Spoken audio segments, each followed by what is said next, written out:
Olá, eu sou a Aleca Rocha, atriz, e interpreto o seu caso virtual de relacionamento bizarro aqui. Tina, idade 30 anos, vendedora.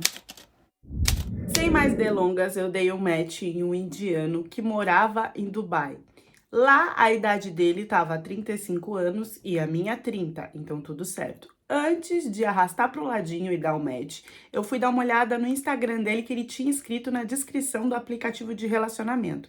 Lá no Instagram dele, cara, assim, ele morava nos melhores lugares de Dubai, assim, tinha foto com camelo, com carrão. Então não era um cara que estava lá como imigrante trabalhando nas partes mais pobres de Dubai, não. Era um cara super interessante.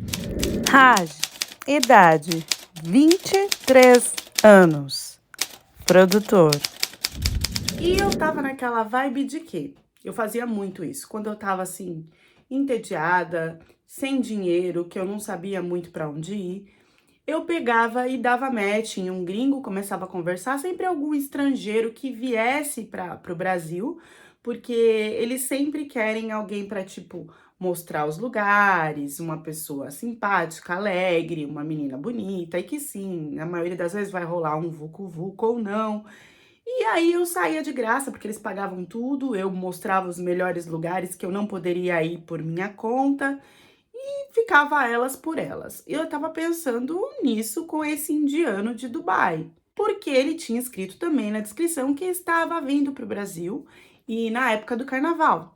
Tinha um aspecto de garanhão, era um cara alto, malhado, aquele cabelo que é mais pro liso, assim, jogado, bem bonito mesmo. Diferente desses indianos feios que a gente vê baixinho, barrigudo por aí.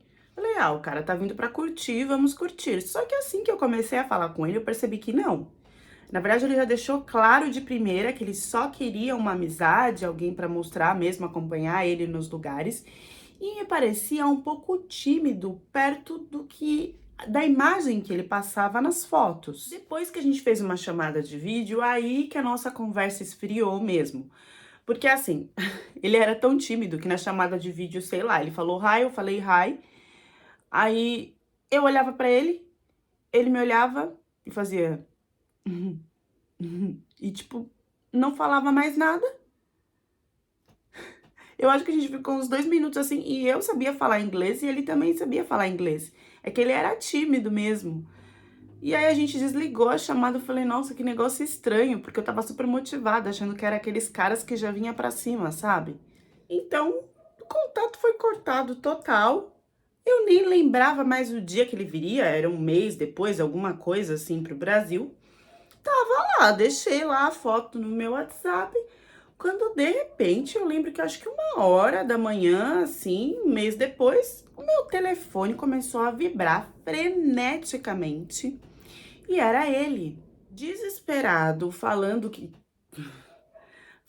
tinha ido no bloquinho com os amigos e que tinham clonado o cartão dele e ele não estava conseguindo resolver porque ele não sabia falar muito bem português, que ele precisava da ajuda de alguém, se eu podia ajudar ele, blá, blá, blá, blá. Nisso ele já foi me soltando os prints do cartão e tudo. Gente, um cartão com um fundo maior que o outro. Eram uns cartão black com os dourados, aquelas coisas de rico. E eu falei, esse cara confia nesse ponto pra tá me soltando tudo isso pra eu resolver. Ajudei ele lá da forma que eu podia, como era 1 hora da manhã, não tinha muito o que fazer. Então, no outro dia, a gente se encontrou pra resolver toda essa situação. Ficamos lá até a tarde tentando resolver pra que ninguém mais usasse e tal. E ele tranquilo, os caras passando dinheiro a rodo no cartão e ele tranquilo. E aí, depois disso, ele ficou muito grato, óbvio, e falou: Olha, então, o mínimo que eu posso fazer pra você é que você vá comigo agora nos melhores lugares. Eu quero te levar, algum dia que eu posso te levar pra jantar, pra ressarcir tudo isso, porque você me ajudou muito e tal. E eu, lógico que vamos então. E ao vivo, ele não era, olha que coisa estranha, ao vivo ele não era aquele timidão que ele tava na câmera. Primeiro jantar que esse moço me foi com um terno, com uma roupa, que eu já me apaixonei só de olhar pra ele. Quando a gente começou a conversar, então eu falei, meu Deus do céu, e agora? Ali eu já tava apaixonada. Só que ele não me tocava, não insinuava nada, não tentava na dica de nada. E eu marcando um lugar atrás do outro, porque eu queria ter o contato dele que eternamente depois daquilo. Mas assim, eu era como se fosse uma guia de viagem, sabe? Como falava sobre o lugar, o horário, como que ele podia comprar o ingresso antes, e não sei o quê. E ele mandava o Uber me buscar para encontrar com ele. A coisa só entornou para algo a mais num forró. E sorte que eu marquei esse forró com ele. Ele gostava de dançar e se atracou lá para tentar dançar forró comigo. E enquanto a gente estava dançando, foi que eu comecei a sentir o movimento da manivela. Eu falei, ah, não. Gente, ele tava ficando com a manivela acesa enquanto tava dançando comigo. E aí não dava para disfarçar, porque ele usava aquelas calças que era quase coladinha. E a manivela já tava brotando para fora do zíper. Assim, no modo de falar, né? Eu lá dançando com ele, não tinha como, eu também tava sentindo. Então eu comecei a olhar pra cara dele e ele olhava pra minha cara, que mais ou menos que suando, que a única coisa que ele pôde fazer é falar: eu preciso ir no banheiro. Gente, sério, ele saiu de mim pra ir no banheiro, que ele praticamente quase que colocou a mão pra ninguém ver o que tava acontecendo. E eu ali, meu Deus do céu, e agora? Voltou do banheiro como se nada tivesse acontecido, não tocou no assunto da manivela, não tentou nada comigo. E quase que eu mostrando a cidade inteira, já tava acabando os lugares e nada desse moço nem tentar me beijar, nem me pedir em namoro, nem falar que tava afim de mim, nada, nada. Fui lá eu pesquisar sobre a cultura indiana, como é que era, se tinha que estava fazendo alguma coisa errada. E aí eu percebi que eles não namoram, eles não pedem em namoro, se tiver que pedir, vai pedir em casamento. Então por isso demora muito, porque tem que conhecer a pessoa, conversar, tal, pra já casar direto. Eu falei, eu não acredito. Ele me deixou tão enfeitiçada que eu falei, será que é muita loucura se eu pedir ele em casamento?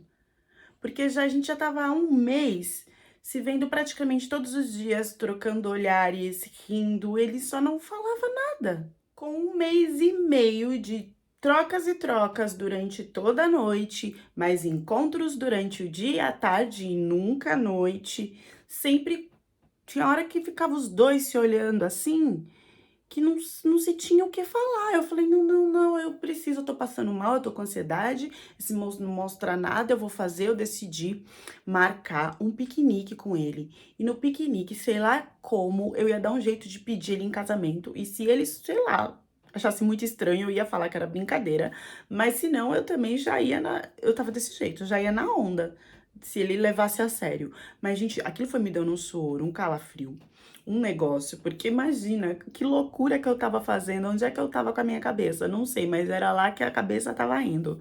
Então eu montei tudo, uma cestinha com fruta, doce, salgado. Eu pensei, por que não colocar um papelzinho no meio de tudo isso, perguntando: você quer casar comigo? Eu fiz, arrumei tudo.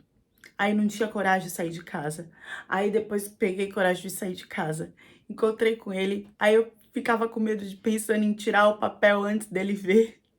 Mas quando eu vi, ele já estava com tudo aberto, colocando lá. Eu falei, ai, não tem jeito. Vai ter que ser assim. E a gente comendo, fazendo tudo, tal. Ele achou o papel. Que ele achou o papel, gente, eu engoli seco. Eu falei, agora. Que ele abriu e leu.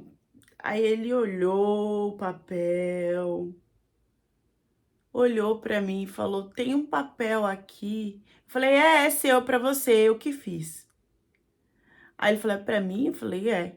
Ele falou: você tem certeza? Eu falei: tenho. Você tem certeza? Isso é muito sério, isso a gente não pode voltar atrás depois na minha cultura. E aí eu falei: não, tenho, é isso mesmo. E aí ele virou e falou: ah, eu quero.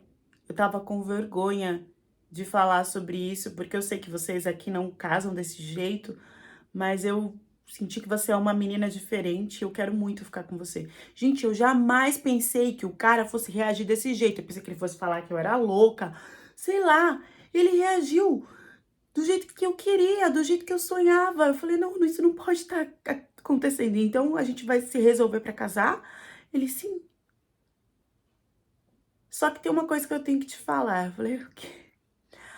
No aplicativo tá mostrando que eu tenho 35 anos, mas na verdade eu só tenho 23.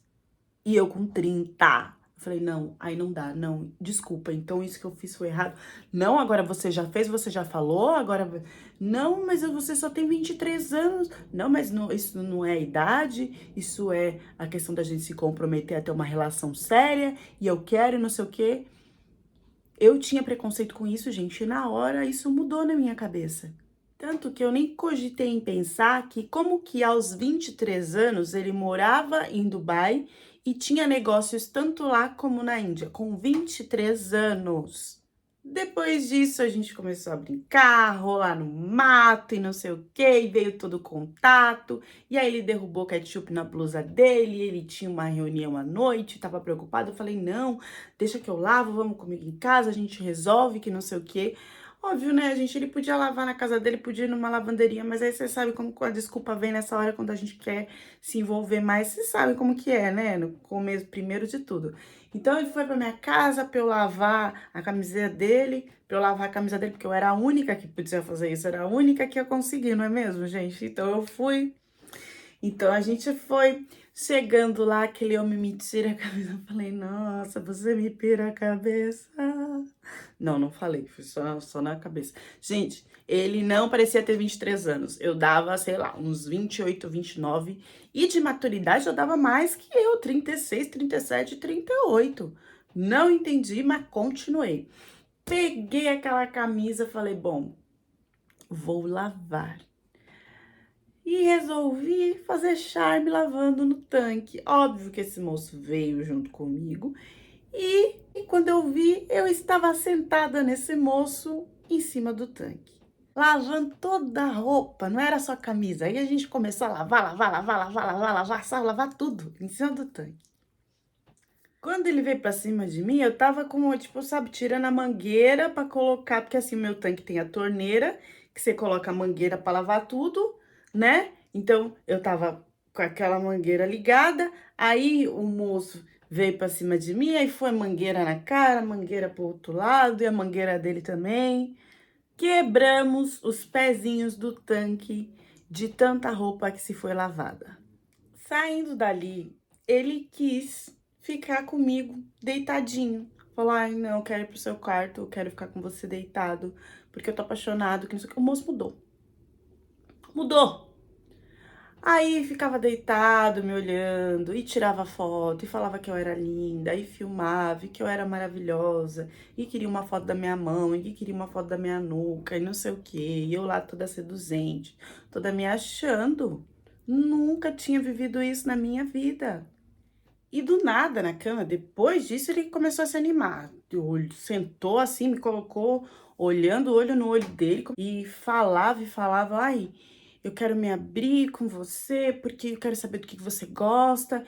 E aí, gente, ele começou a falar umas ideias que eu já não entendia, porque eram umas coisas assim, ah, porque você gosta, sei lá, de frango assado na rua, ah, você gosta de fazer leitão à pururuca na parte de trás do restaurante, no mato, porque no celeiro começou a falava umas ideias de fazer amor de um jeito bem estranho, bem diferente, que eu não achava que poderia ser legal. Ali, eu relevei. Eu pensei, ah, desejos estranhos que homens devem ter. Até porque, gente, eu tava alucinada com o que tinha acontecido no tanque, porque eu tinha lavado, roçado tanto para lavar a roupa no tanque. Se vocês vissem como é que tava a parte posterior da minha coxa toda roxa, porque o tanque não era de plástico, era de cimento. E na hora do vamos ver, a gente não lembrava de nada. Só fui ver isso no outro dia de manhã, quando ele já nem estava mais comigo. Isso se consolidou. A nossa amizade passou para um romance que ele bateu o martelo de que a gente ia casar. Já conversou comigo que para a gente casar, a família dele indiana tinha que me conhecer e não adiantava ele mandar foto ou ele mandar vídeo, a gente ia ter que resolver para que eu fosse até a Índia conversar com eles, que era muito importante. Lá fui eu, né, gente, meter a louca de me mexer para conseguir ir para a Índia. Ele teria que ir para Dubai porque não poderia faltar no trabalho, tinha que resolver umas coisas lá, e ele ia de Dubai para a Índia e eu do Brasil para a Índia. Ia chegar antes, ele pediu porque eu ia encontrar com a irmã dele para organizar umas coisas do casamento. Ele chegava logo em diante. Lá de Dubai eu ainda tive uma surpresa, porque aí ele começou a mandar mensagens já mais picantes, até porque a gente já tinha se envolvido, e resolveu me contar que ele era total flex. E o que é total flex, né? Aquele que gosta tanto de homem como de mulher, mas no caso dele, ele falou que ele era um total flex diferente. Ele não gostava que nenhum homem fizesse nada nele, mas que eu, como mulher, faria algumas coisas nele, como, por exemplo, usar o dedinho, ou mostrou que ele tinha um vibra lá no fiofó.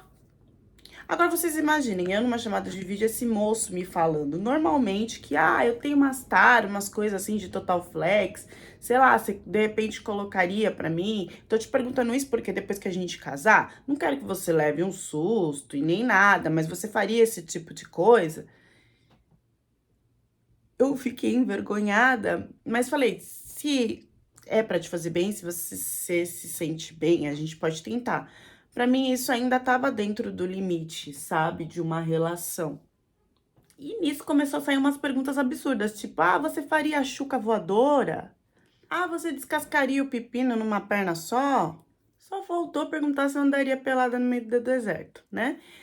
Gente, eu não coliguei que isso poderiam ser perguntas para ele entender até onde eu ia quando se relacionava com uma pessoa no que eu já estava experiente e aberta para fazer para outras coisas. Não, eu achei que realmente ele tinha esses desejos, tinha essas curiosidades e que ele estava sendo muito sincero de falar comigo antes para não dar problema depois de casar, porque para ele casar era uma vez só, não ia mais se separar, ele não queria que eu vivesse um casamento triste. Já foi me explicando várias coisas da cultura, que divórcio era quase impossível e que por isso que a gente devia conversar sobre tudo antes. E eu fui caindo nessa ladainha que na verdade era para ele saber até onde eu estava aberta para fazer o que vocês já vão saber daqui a pouco. Bom, me organizei e fui para a Índia, já sabendo que quem ia me encontrar no aeroporto era a irmã dele e não ele. A irmã dele também falava inglês. E aí ela já me mandou uma mensagem quando eu tava chegando no aeroporto de que ela não iria entrar no aeroporto. Parece que ela tinha um trauma muito grande de um namorado que passou alguma coisa lá e ela nunca mais viu, e ela entrava no aeroporto e passava mal e tinha crise e não podia entrar no aeroporto. Então que ela ia me esperar, mandou lá a foto do lugar, que era tipo assim, fora do aeroporto. Mal sabia eu que, na verdade, ela estava fazendo isso para não aparecer comigo nas câmeras que tinham dentro do aeroporto. Chegamos na casa, eles tinham uma condição boa, tá, gente? Não era nada pobre, nojento, como eu vi na rua, não. Ela já tirou, né, uma coisa lá para ver o meu tamanho, e aí media, era a cintura, era tudo, falando que era para as roupas, que eu acho que era mais de um vestido que se usava no casamento e que ela que ia ficar responsável de fazer essa parte. Então ela tirava foto de mim, de lado, de frente, de verso, e do cabelo e da mão e de tudo, e media tudo e não sei o quê. E eu achando aquilo assim glamuroso. Até que a gente foi comer e aí eu comecei a perceber que em momentos que eu estava distraída, parecia que ela estava parada assim, mexendo no celular, mas parecia também que ela estava me gravando. E eu não conseguia entender, às vezes eu via a luzinha vermelha, às vezes não, eu não conseguia entender se ela estava conversando com alguém ou se a minha impressão de que ela estava me gravando estava certo. Nessa primeira noite, eu tive um pesadelo horrível com a minha família. E eu acordei assim, sem ar. E quando eu acordei, eu vi uma luz e percebi que a porta do quarto estava aberta, que a luz estava vindo de lá. Só que eu me lembro muito bem de ter fechado a porta esse dia. E aí eu fiquei meio que me achando louca. Será que eu esqueci de fechar? Como eu tive esse pesadelo e parecia tão real, eu comecei a achar que eu podia estar confundindo as coisas. Só que no outro dia aconteceu igual. Eu dormi com a porta fechada e acordei com a porta aberta. Na casa só estava eu e a irmã dele. Mãe e pai eu só ia conhecer quando ele chegasse numa reunião, um jantar, alguma coisa assim.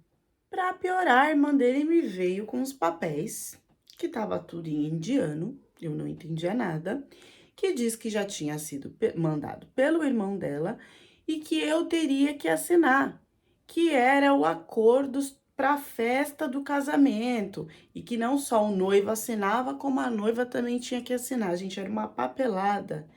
E aí eu bloqueei, aí eu fiquei com medo e falei, não, eu não vou assinar sem saber o que eu tô assinando, ainda mais que eu não sei como que é a questão de casamento aqui, eu prefiro que o seu irmão chegue, me explique, tenha uma tradução para depois eu assinar. Nessa hora eu vi que ela fechou a cara, ficou um pouco meio que assim, brava. E eu, muito esperta que fui, tirei uma foto de um dos documentos. Tempo vai, tempo vem, ela deu uma respirada, voltou a ficar, porque ela era sempre muito simpática, muito, sabe? Quase que me falava que eu era, que agora eu seria praticamente a irmã dela, então era abraço e tal. E aí veio mais uma, né? Ela veio me falar que a gente tinha que ir em uma região um pouco mais distante para ver umas roupas, para eu provar esses vestidos, esses tecidos, ver se combinava e não sei o quê e tal, tudo do casamento, para eu ver as coisas do casamento que eu tinha que escolher. Eu imaginava que eu ia fazer isso com ele e que com certeza a família dele ia estar lá para opinar. Achei estranho, mas ela falou que para adiantar, como ele queria já chegar e já casar, então que eu fizesse a foto de lá para ele e aí ele confirmava o que ele gostava, o que ele não gostava, também ele ia mandar para a família, mas eu estando lá já ia ficar mais rápido a parte de modelagem do vestido, de algumas roupas que já estava pronta, que podia ser colocada em mim, para ver se era desse tipo que a família ia aceitar ou não. Então eu decidi ir com ela. E aí ela falou: ai, vamos experimentar as coisas novas da China, da Índia, você pode experimentar umas comidas de rua no meio do caminho e não sei o quê. Então me deu aquela animada. Até a ponto dela falar, vamos também usar o tuk-tuk para você saber como é que funciona, que é super diferente e tal. Toda animada para me mostrar tudo da Índia. Esse passeio foi um filme de terror. Parecia que tinha sido roteirizado. Porque nós saímos de casa e fomos até o caminho do tuk-tuk. Pegamos o tuk-tuk que não tinha fim. De um lugar asfaltado, mas ainda já meio bagunçado, foi se ficando cada vez pior, a ponto de eu entender que se aumentava o número de pessoas, se aumentava o número de casas que pareciam como se fossem presídios, lixos, mais homens na rua, pessoas jogadas dormindo no chão, até eu entender que a gente estava passando ali por uma comunidade. Isso, gente, foi assim, ó, foi mais de 1 hora, 2 horas, e chegando nesse tuk-tuk para ir para esse lugar, e ela falando, ah, é porque é um lugar único, exclusivo, onde poucas pessoas conhecem. Isso era tardezinha, assim. Parecia um casarão abandonado e tinha umas roupas, umas coisas lá, uns tecidos mesmo para eu provar. Eu sei que foi tanta coisa que se tinha que provar, tirar foto, mandar e não sei o quê, que nós saímos de lá já à noite.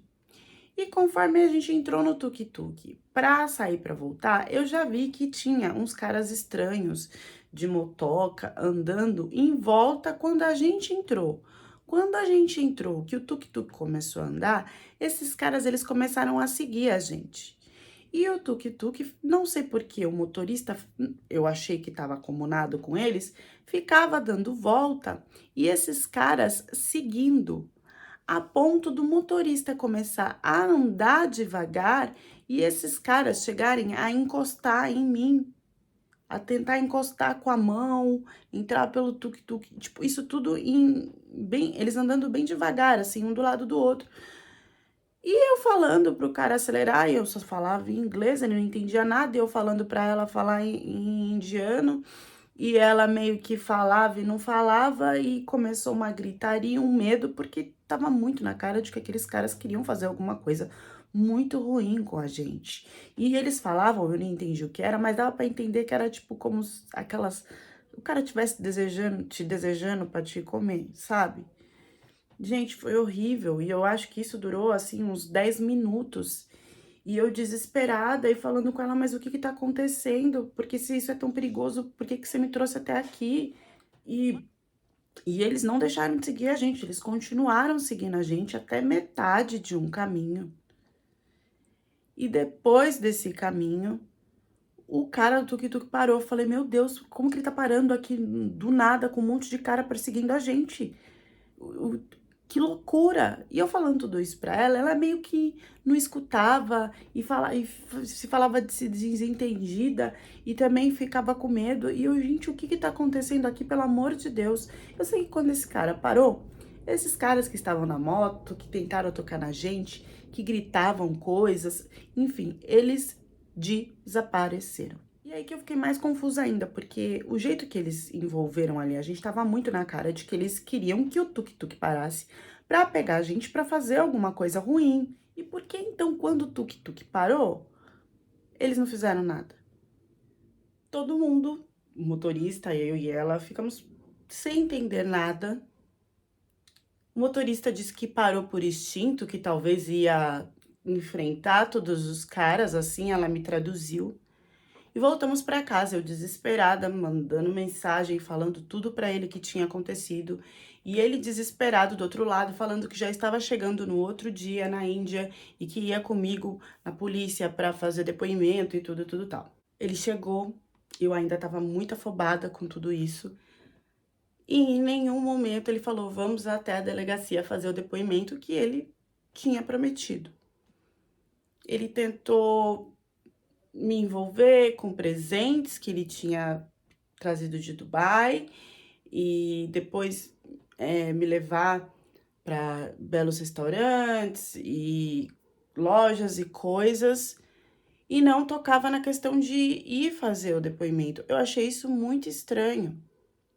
Mais estranho ainda que foi depois de tudo isso a irmã dele foi embora e ele, mesmo sabendo desse trauma que eu tinha passado, porque queria fazer amor e me beijava e me abraçava e falando que queria ir pra rua comigo pra fazer amor.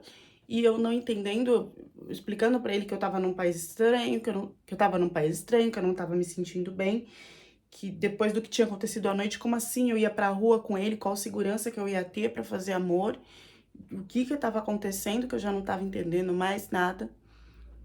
E nisso ele foi ficando estranho, porque ele viu que eu estava reparando em algumas coisas e começando a negar outras. Ele mexendo no celular, ficou mais brava ainda, falando que a irmã dele tinha mandado uma mensagem de que eu não tinha assinado as coisas que precisavam ser assinadas para a decoração e para a festa do casamento. Por que que eu tinha feito isso? E eu falando que, como eu não confiava, não sabia o que estava escrito. E aí, gente, isso virou uma briga imensa, que ele veio pra cima de mim, pegou no meu braço com força, me chacoalhou. Ali eu achei que ele fosse fazer alguma coisa pior, porque ele me deixou com medo mesmo.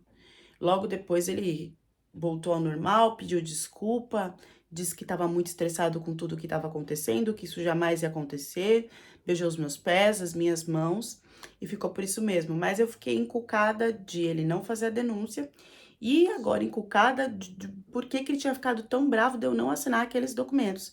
Como eu tinha tirado uma foto sem a irmã dele ver, eu resolvi mandar essa foto para uma amiga minha no Brasil, para se ela podia, de repente ela conhecia algum indiano, não sei, para que alguém traduzisse para entender o que que era aquilo. E óbvio que quando a minha amiga voltou com a notícia do que era, foi que o caldo começou a entornar para o meu lado. Porque dizia que era um contrato, como se fosse um contrato de vídeos para adultos, do qual eu estava dando a minha autorização de imagem. Minha cabeça fez assim, bum, o quê? Contrato de o que que isso? Será que estava no meio das coisas do casamento sem querer? Mas aí tinha lá no começo o meu nome. Então era pra mim, mas será que a irmã dele estava envolvida com alguma coisa que ele não sabia? Eu já não sabia mais pra onde levar toda essa situação, mas eu vi que eu não podia falar pra ele, porque ele e a irmã eram unha e carne.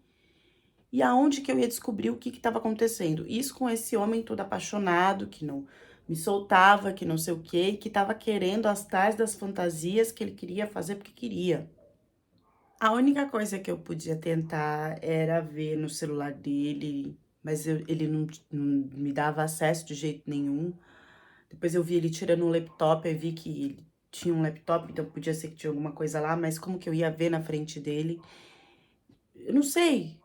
Era o único lugar que eu poderia achar alguma coisa. Isso eu continuei normal, cedendo, né, as doideiras que ele queria fazer, por enquanto em casa, graças a Deus. Mas eu já comecei também com uma aflição, parecia que era como se tivesse fosse rachar, fosse um machucado, assim, na parte da minha virilha lá e lá no meu membro também. Comecei também a ter, e veio dor de cabeça, um pouco de febre, e nisso ele viu, né, o que estava acontecendo ali, então ele deu uma distanciada por isso. Eu vi nos olhos dele, quando a gente estava fazendo amor, que ele falou: ah, mas acho que tá meio machucadinho aqui, acho que fui eu sem querer. Ficou meio assim, sabe? Meio desnorteado. E nesse dia ele disse que tinha que resolver um negócio com a irmã, que depois voltava rápido. Tava mexendo no laptop, deixou o laptop ligado, foi. Eu via que ele tava desnorteado, eu não tava conseguindo pensar muito bem. Não sei se ele ficou encucado com o que eu tinha, não sei o que aconteceu. Foi conversar, saí pra conversar com a irmã. E aí, gente, é óbvio que eu entrei no laptop sem medo. Sem medo. Aliás, tinha medo dele voltar. Mexendo no laptop, adivinhei o que eu achei? Os vídeos. Lembra que teve todo aquele caso no tuk-tuk? Pois é, aquilo foi gravado e os vídeos estavam com ele. Foi gravado por onde? Tinha câmera no tuk-tuk? Era um tuk-tuk programado? Os caras gravaram. Eu tremia. Que o que eu fiz? Eu peguei os arquivos, porque não ia dar tempo de eu ver tudo. Eu peguei os arquivos e comecei a tentar enviar de alguma forma. Tirava print, porque eu não conseguia ler, eu fiquei cega. Eu não conseguia entender. E não tava em indiano, tava tudo em inglês. Mas eu perdi a noção de entender o que era, porque quando eu vi que tinha sido gravado, que ele sabia o que tinha acontecido, eu vi que ali tinha alguma coisa muito errada. Nisso, eu comecei a passar muito mal. Aquelas feridas, uma ferida que tinha saído em mim, que explodiu, desapareceu, mas depois ela começou a aparecer mais e mais forte. E eu a ficar fraca e ficar com febre. E ali eu já entendia que eu poderia ter pego uma IST. E de quem? Se eu só tinha feito coisa com ele. Nisso, quando eu comecei a falar pra ele como eu tava me sentindo, ele já rapidamente mudou, porque ele sabia que com certeza era das loucuras que ele fazia. E foi me levar para um hospital da Índia que não tinha como que eu não... Gente, eu não me sentia segura naquele lugar, eu não gostei de nada. E aí eu recebi, sim, algumas coisas ali pra fazer exame, pra ver o que era, um primeiro medicamento. Mas eu falei, olha, não, eu quero cuidar disso que eu tenho no Brasil, porque eu quero entender o que é. E eu não fui pra cima dele, gente, porque eu fiquei com medo do que ele poderia fazer depois que eu vi que ele tinha os vídeos do que tinha acontecido no tuk-tuk. Então eu tentei remanejar, mesmo que eu sabia que o que eu tinha ali podia ser muito grave, eu preferia que ele deixasse eu ir pro Brasil e depois eu via tudo e entendia o que que era. Ele percebeu que ele poderia cair ali numa enrascada muito grande, ainda mais quando veio essa doença que ele sabia que era dele. Então foi muito fácil, é como se a doença tivesse me salvado, porque foi muito fácil para ele nesse momento deixar para eu ir no Brasil me cuidar. Porque também eu ia ficar uma mulher ali que não ia conseguir usar para nada, que ele ia gastar dinheiro, era como se eu tivesse sido descartada, né? Com a volta ainda da passagem que eu tinha comprado para ele. Ficou uma coisa muito confortável para ele. Só chegando no Brasil é que eu confirmei que o que eu tinha era sífilis. meu mundo caiu. Porque como que um homem bonito daquele que morava em Dubai tinha aquilo? E tudo foi se confirmando quando eu abri os arquivos daquilo que eu tinha conseguido printar e mandar, porque eu não estava entendendo nada. É o seguinte, gente, era como se fosse uma produção audiovisual de vídeos adultos, no qual eu estava inserida sem saber. Tinha vídeo meu dormindo. Lembra que eu falei pra vocês que eu acordava com a porta aberta? Pois é. Tinha vídeo meu dormindo. Tinha vídeo meu no tuk-tuk, que com certeza aquilo foi combinado para que eu agisse naturalmente e eles tivessem esses vídeos, porque tinha sequências ainda de vídeos que estavam lá com o nome de pastas de arquivos zerados, aonde se tinha roteiros e indicações de que eu faria sexo com mendigos na rua. Como? Ele iria me forçar? Tudo isso era com um tipo de um contrato que se ia vender para plataformas de vídeos adultos. Preciso falar para vocês que quando eu fui tentar entrar em contato com ele para xingar, para falar que eu ia avisar para a polícia e tudo, o contato dele não existia mais, o nome dele não existia mais, as contas dele no app não existia mais. E eu ainda fiquei com uma doença de tratamento caríssimo, que graças a Deus eu fiz pelo posto, mas que assim, acabou com a minha autoestima, com a minha vida, com a minha vontade de ter um parceiro. Então assim, eu não sabia se eu agradecia pelo livramento de eu não ter participado, porque ele ia me colocar com homens na rua para fazer isso. Ou se eu ficava mal pelo que eu tinha pegado dele. Porque imagina onde esse cara andava e o que ele fazia, a partir do que ele me falou, então. Esse foi o meu fim ao pedir um indiano em casamento. Não é o tema mais importante da história, mas, gente, vocês acham certo uma mulher pedir um homem em casamento? Eu sou do tempo conservador. Se o homem não me chamar para sair, se o homem não pedisse... Não, jamais faria isso. Alguém tem dúvida que essa mulher que ficou com ela o tempo inteiro nunca foi irmã desse cara? Será mesmo que esse indiano tava em Dubai? E agora qualquer loucura ou bizarrice que um homem fale, que queira numa relação é fetiche? Tudo é desejo, tudo tá certo, tudo é normal. Não existe achar horrível e falar não e cortar essa pessoa. Vocês perceberam que quando é o homem que pede alguma coisa, a mulher sempre releva e, talvez eu possa fazer. Se for pro seu gosto. Que é isso, gente? A gente também tem direito de falar que não quer. Eu sinto muito pela doença que a Mana pegou, mas eu acho que se ela tivesse ficado lá na Índia, ela iria pegar coisa pior. Homens de rua. A gente já sabe da falta de higiene que se tem em algumas regiões. Imagina você ter que se relacionar com homens de rua. Deixem as reflexões de vocês nos comentários e até a próxima história do canal.